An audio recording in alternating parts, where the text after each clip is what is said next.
मोदी का विरोध क्यों? क्या मोदी कोई विदेशी है जो बाहर से आकर प्रधानमंत्री की कुर्सी पर जबरदस्ती बैठ गए हैं? क्या मोदी का चरित्र दागदार है?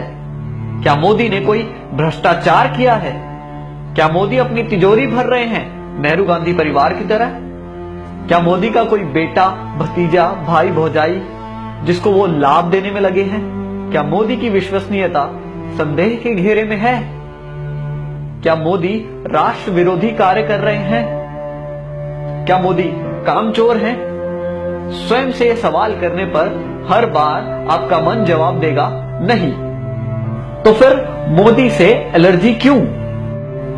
अल्पज्ञानी आरोप लगाते हैं कि राम मंदिर नहीं बनवाया, धारा 370 नहीं हटाई, पीडीपी से गठबंधन कर लिया, 15 लाख नहीं दिए, अच्छे दिन नहीं आए। आप ही बताएं कि क्या आपको हर विषय में 100% नंबर मिलते थे? क्या आप पहली नौकरी लगते ही घर खरीद लेते थे? आपने 5वां फ्लोर पहले बनाया था या फिर मजबूत नींव?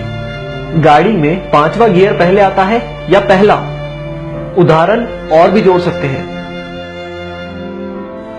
कोई नहीं बताता कि अगर मोदी नहीं तो और कौन? कौन बना सकता है स्थायी सरकार?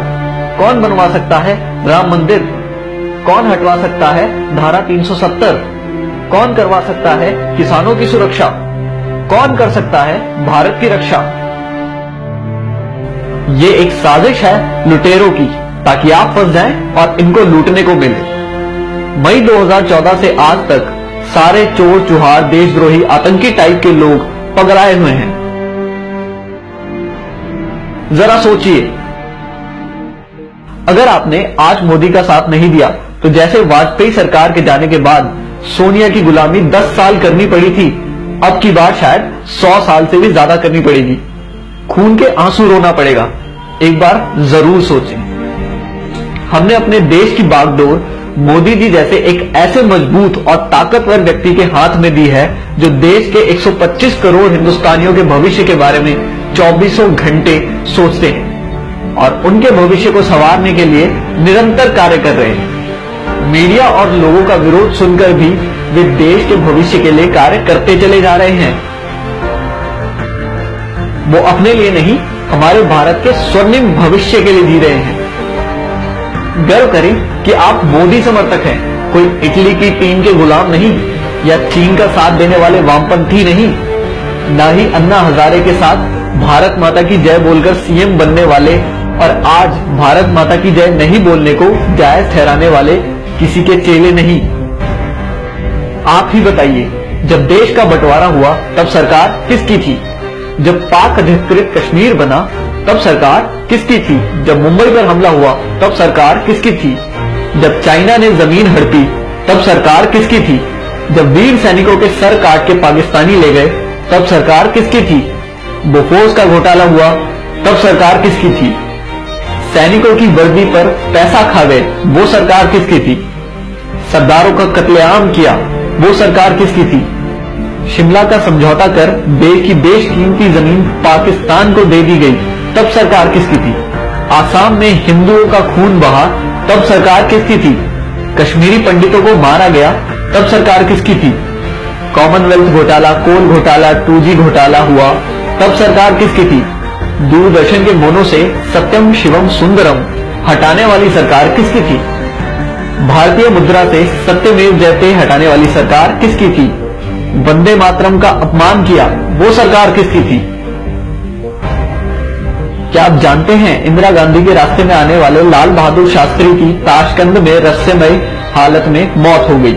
नेहरू के लिए खतरा बन रहे श्यामा प्रसाद मुखर्जी और दीनदयाल उपाध्याय की हत्या कर दी गई और पुलिस ने आज तक इस साजिश से पर्दा नहीं उठाया।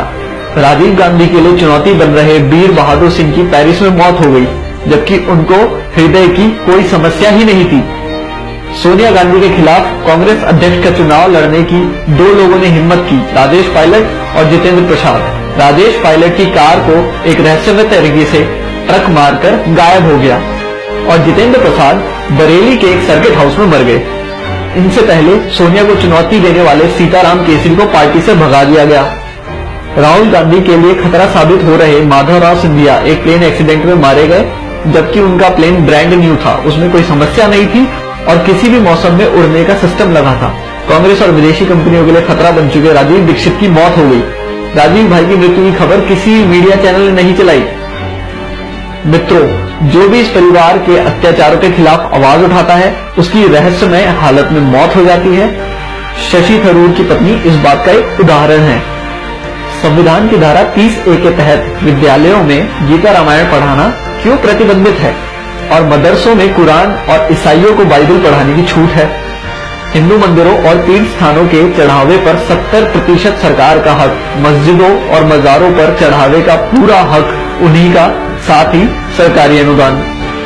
बाबा अमरनाथ और कैलाश पर्वत की यात्रा पर सरकार को टैक्स, लेकिन हज यात्रा पर सब्सिडी।